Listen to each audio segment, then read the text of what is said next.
Media recognition from Bloomberg, Reuters, recycling trade publications. Patented process for 100% recovery of critical metals, including cobalt, lithium, nickel, manganese, aluminum. American Manganese is focused on recycling lithium-ion batteries for electric vehicles. American Manganese trades on the TSX Venture, AMY, the US, AMYZF, and Frankfurt 2AM. For more information, visit AmericanManganeseInc.com or phone me, Larry Ray, at 778-574-4444. You're listening to HowStreet.com radio, available online at TalkDigitalNetwork.com.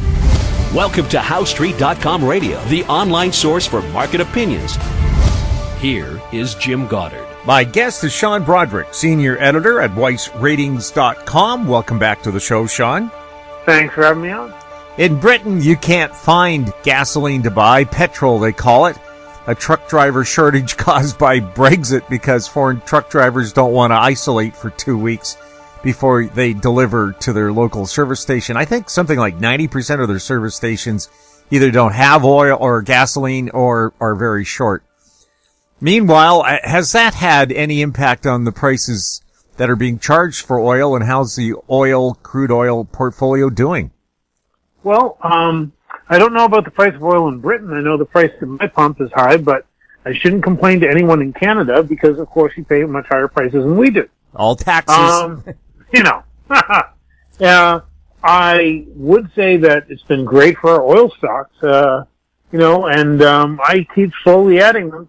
I keep trying to figure out where the top will be, but, OPEC is keeping supply tight. They did their already planned 400,000 a barrel a day supply hike in November. They'd already announced that. They agreed to it Monday, and so they're already going ahead with it, but everyone's asked them to pump more. They say no. And why should they? Their profits are through the roof. I don't blame them one bit. Then we heard Scott Sheffield, he's the head of Pioneer Natural Resources, and he said it really doesn't matter if the price goes higher. Shareholders will punish companies that spend too much money on growth. So that kind of rules out a mad drilling binge. The U.S. oil rig count is about half of what it was, say, 3 years ago, even though oil is back to the price it was 3 years ago.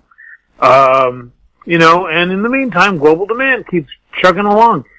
The Delta variant didn't derail global growth that much, certainly much less than many people expected. And so next year, sometime, all depends on if you want to talk the middle of the year or the end of the year, we should have more oil demand than we had before the pandemic. So, you put that in, you put in the decarbonization goals, which seem very unfriendly to the oil companies. So they're not sure why they should spend any money developing new oil. And you can see why oil and gas are going much higher. And it's not just Britain, by the way. Those guys shot themselves in the foot with Brexit and making people feel unfriendly and all that. But there's energy shortages across Europe. For one thing, they're competing with Asia for supplies. And the Chinese have deep pockets. They will just outbid you. And, it's really kind of a continent-wide thing over there. Then you add in the hurricane that we had in the Gulf of Mexico, and we've had some other storms that have kind of disturbed things recently. You can see why it's a tight market. It should remain a tight market through the end of the year. After that, it's anyone's guess. But no one seems to be in a hurry to bring more supply online because they're making plenty of money with what they're selling now at current prices. So, in the meantime, too, we have all these different groups calling for a ban on oil and gas exploration, but do they have any alternatives in place to replace it? Yeah, well, the groups that are calling for that have about all the pull of a 5-year-old trying to tell his parents that he's not going to take a bath. So I'm not really worried about them. Now, we have heard the word decarbonize the economy, a phrase being floated around, which means that we could see incentives toward whatever people consider decarbonization to be, though God knows how they think we actually mine these battery metals. They don't just come out of the rocks when you wave a magic wand. So we may see less tax breaks for oil and gas and more tax breaks for the so-called clean energy.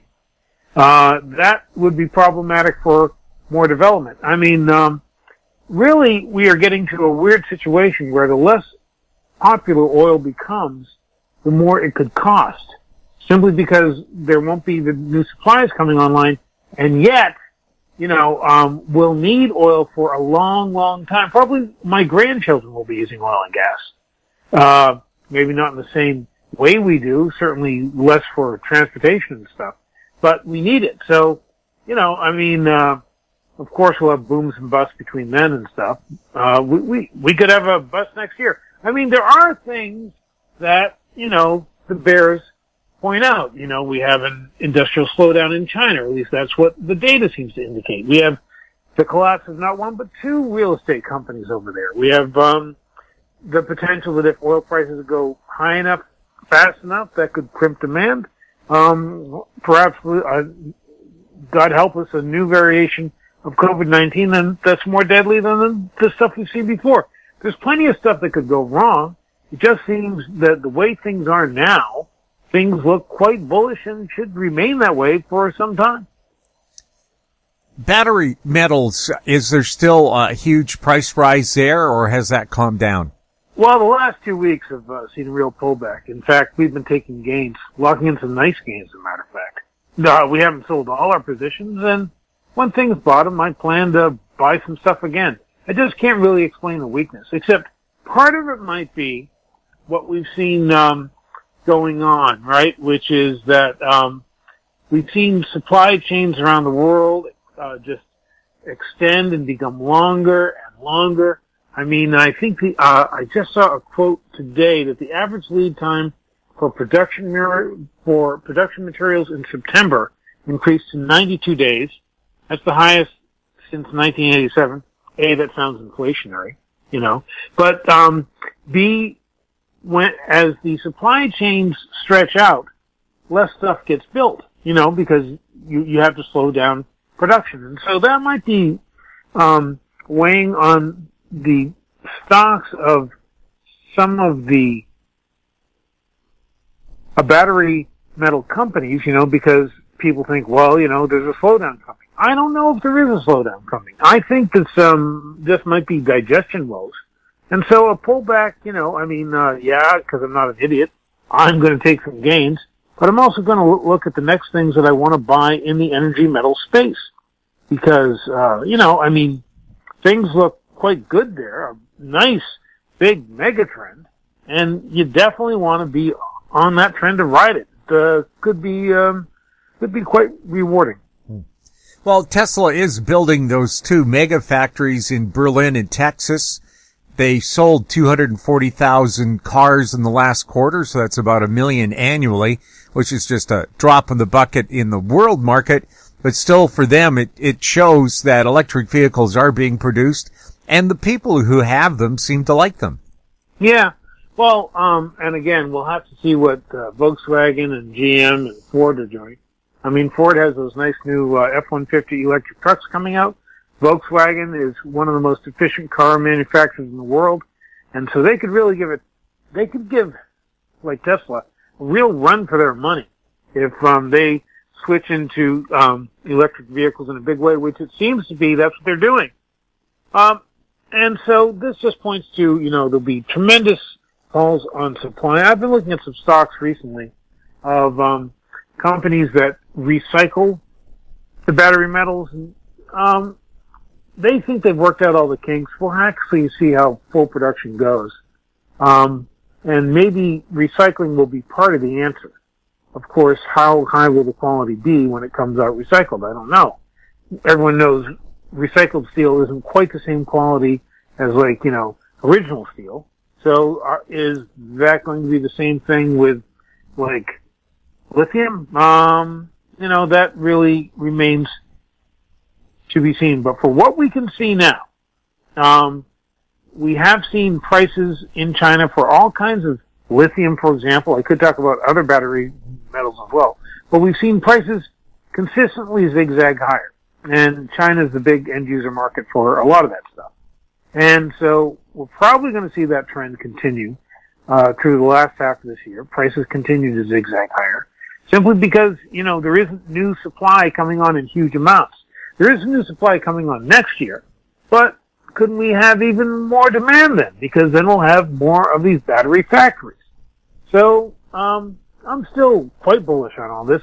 In fact, on October 21st, on October 21st, I'll be at the New Orleans Investment Conference, and I'll be giving a presentation on the EV boom and what it means for battery metals, or at least for certain select battery metals. There are some battery metals that many people don't realize are battery metals. Nickel, for example.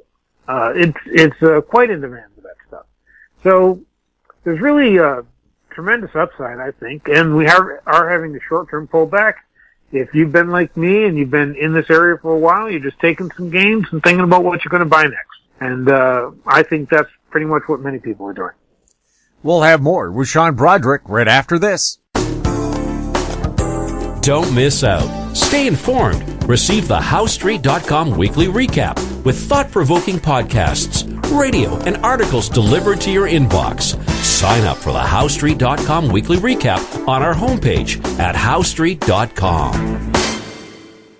Welcome back. We're speaking with Sean Brodrick. Sean, is there much of a push to legalize marijuana federally in the U.S.? There is and there isn't. I mean, there's a huge push, but the push only matters among people that matter. Mitch McConnell doesn't like it. President Biden doesn't like it. What are you going to do at that point, right? And the Republicans have turned into the party of no anyway, so it's hard to get anything through there. And then the Democrats. Oh, God, Schumer. I mean, there are people in Congress who put forth the latest version of the cannabis banking bill, which would allow federally insured banks to do business with cannabis companies. Right now they can't because it's an illegal drug, right? But they would have given them rules to do that. But now Schumer says, no, we can't do that because that's only a piece of the pie. He wants the whole pie. He wants legalization. He wants to pass all at once. Well, I don't want to tell the guy his business, but often, Washington, D.C. is no place where everything passes all at once. Oftentimes you have to pass things one slice at a time. So, we'll see how it goes. But while there is certainly strong and broad public support for this, for legalized marijuana, the problem is really in the leadership in Washington, D.C., and I used to blame the Republicans all the time, but the Democrats deserve plenty of blame on this too. So, write to your congressman if you think that'll help. Frankly, most of them don't seem to be worried about re-election. You can tell by how they vote. And, maybe that will make a difference, but I think that market pressures and also the fact that states need tax revenue will be the things that actually move legalization along. Sean, what's going on with precious metals, if anything? Gold and silver are dragging bottom like a dog rubbing its butt on the carpet. I mean, they might bounce from here.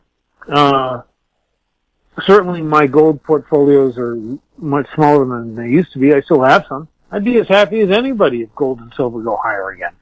But I've also seen some smart analysts coming out saying, well, it might go down and test the high 1600s before it goes up again. I don't know. Really, I've been making people so much money in oil and gas and in battery metals and in some other things.